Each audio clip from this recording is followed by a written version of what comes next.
accident. You gonna give me a break? Give me a break. Don't give me a break, and I'm for it to hit somebody else. You know. Be kind. Oh my goodness. YT family. How is everyone this lovely Wednesday morning? Yes, it's a wonderful morning. I have been filming on this HD action camera, but I didn't have the volume up.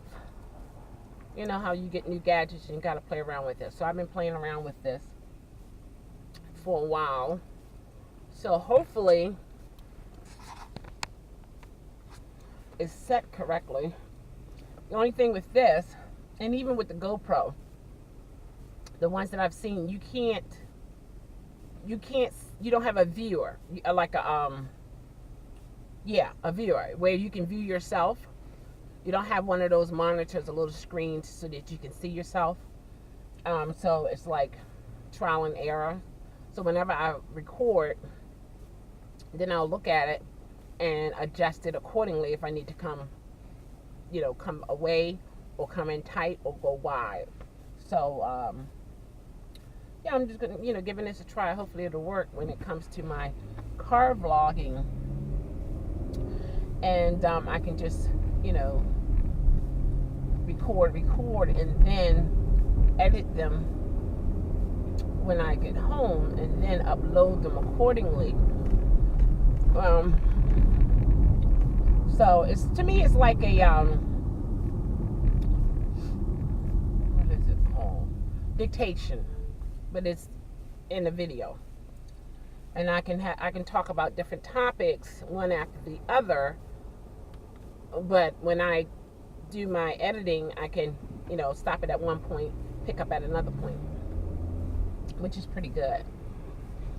So hopefully it'll work right, and I'm heard. I want to be heard. Yep. So I'm going to start a topic that will be, I'm not really sure how often I'm going to do this, but the topic is going to be relationship terminology. We have plenty of YouTubers talking about relationships and all kinds of different things, but I want to talk about relationship terminology, because I think in order for a relationship to work, you have to have that understanding. And what do you have to have the understanding of? Well, you have to have the understanding of your partner's verbal and nonverbal communication. So I'm going to talk about the verbal because that's the terminology, and then I'm going to talk about the nonverbal, which is your action, your movement, things of that nature, things that you're saying without opening your mouth. And we as women, I don't think anyone can get a better reward. We know how to do some nonverbal communications very well, but I want to talk about the verbal. And the first word is love. I know some is like, oh no, not that 4-letter word. No way. Oh my goodness, no way. I wouldn't look in the camera constantly, but I'm on the road, so I have to be careful. But yeah, love. Now, many moons ago, when one would say, I love you, that meant you were the one for them. At that moment or forever, however it worked, however long it worked. But they're saying within their heart and mind, no need of me looking for anyone else. You're the one. and you move on. You build life together and you keep it moving. You don't think about divorce. You don't think about separation. You don't think about cheating. You don't think about none of that. You're telling that your partner, I love you. It's personal. I love you. And in return, that person, if it's mutual, will say, and I love you too. Or and I love you. But in today's term, dealing with relationships, you have I love you and you have I'm in love with you. Now, you have guys or partners, period, who say, I love you. I'm talking about now. They're saying, I love you. But they will cheat on you. They will date other women. They will now this is in the dating scene. Let me get this right now. Now I'm not talking someone who is married. This is non-married people. This is where they have two ways of communicating their compassion. Okay, for their partner. So if the guy say, or if a partner say, I love you,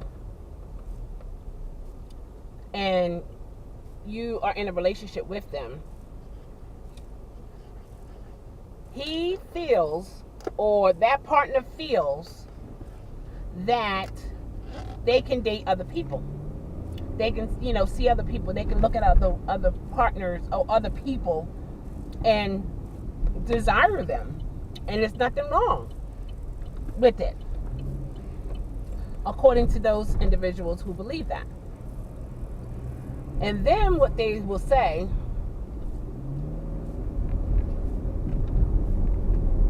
but I didn't tell you that I'm in love with you. And those who are more familiar with the I love you and the meaning of that, you will look at that person and say, what in the world are you talking about? Or you may even have some choice words, I don't know. But you will look at them and say, you're not in love with me, but you love me. What are you saying? Well, if someone says that, what they're saying is, I care for you a lot, a whole lot, but I'm not committed to you and to you only. Now, it's very important for singles to understand these terminologies. Why? Because it is a way to protect your heart. Excuse me. Oh, that's awesome. It's a way to protect your heart. It's a way to eliminate headaches, just that crazy, stupid drama, the nonsense, the stupidity, the foolishness, no, sorry. Because we have to listen to a person when they're talking, and listen with the ears, not with the heart. Not with the heart. It's like when you're dating, you gotta shut down the heart. You gotta shut down that emotional part, especially if it's not mutual, because you're hurting yourself. You can't blame no woman, you can't blame no girl, you can't blame no man, you can't blame no boy. Because if they told you up front how they feel, and it's not in the terms of I'm in love with you, don't do it. Don't do it. Because you're setting yourself up for a big heartbreak. It's not worth it. And it's better to have that open communication when you're building a relationship. And believe me, we know, even though you might be dating that person, that doesn't mean that dating is going to end up into marriage. It's no guarantee. It's no guarantee. If your partner say, I don't want to get married, keep that in the forefront of your mind. The person is telling you, and they can change their mind later on, true, but you don't overpower that with your feelings, because it's a 50-50. He or she may change their mind and say, I would love to marry you, or I want to marry you, or what he or she said in terms of I don't want to get married, stand still.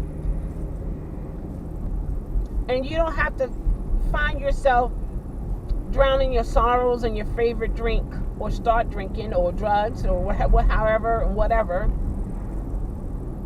If we just listen, and I'm talking to me too, if we just listen with our ears, and I'm talking by experience, so I know I'm not alone, so I'm willing to share some of my experiences with you to help you not go through some of the things that I have experienced. You have to see yourself as someone who has value. If you don't see it, don't expect for someone else to see it and to respect it. Because if you don't see the good in you, you're not going to appreciate it. You're not going to know how to protect it. You might come across some people now and again saying, oh, you're a good woman, you're a good man, you're a good, guy, or whatever, however.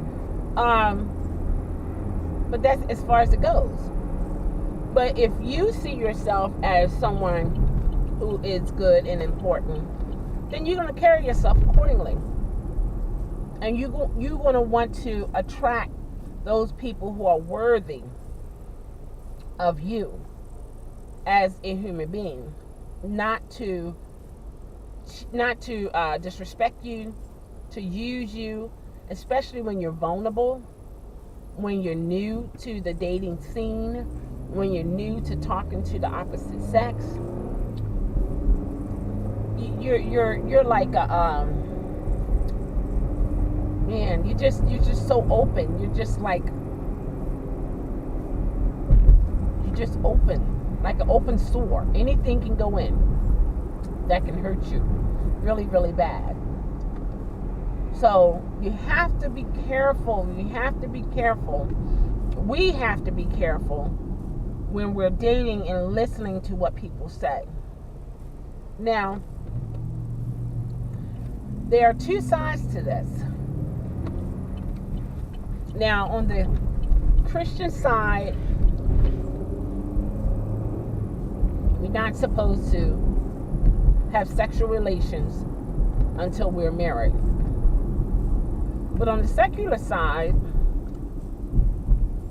in some households, it's no problem. You have some people who are non-religious, but they have morals that they don't have sexual relations until they're married.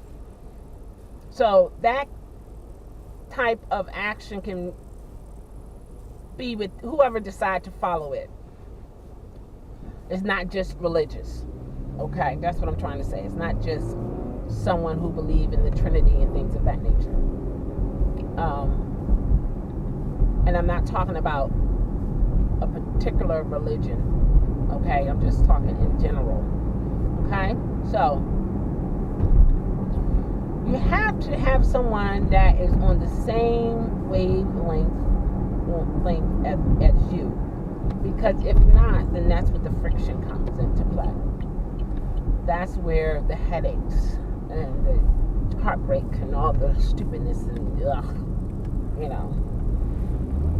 things that's not worth your time and space in your head.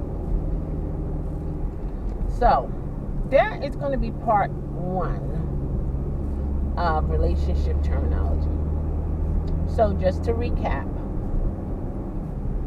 listen with your ears, not your heart.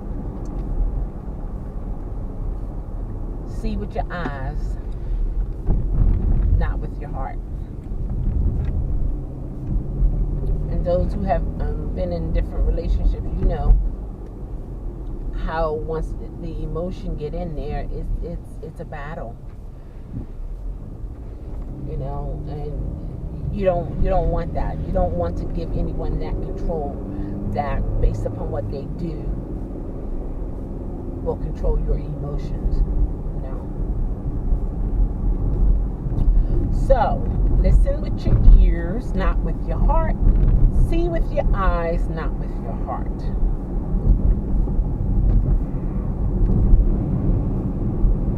And protect the most vulnerable parts of you, which is your heart. All right, YT family. Thumbs up, comment, subscribe. And I'll see you in the next video.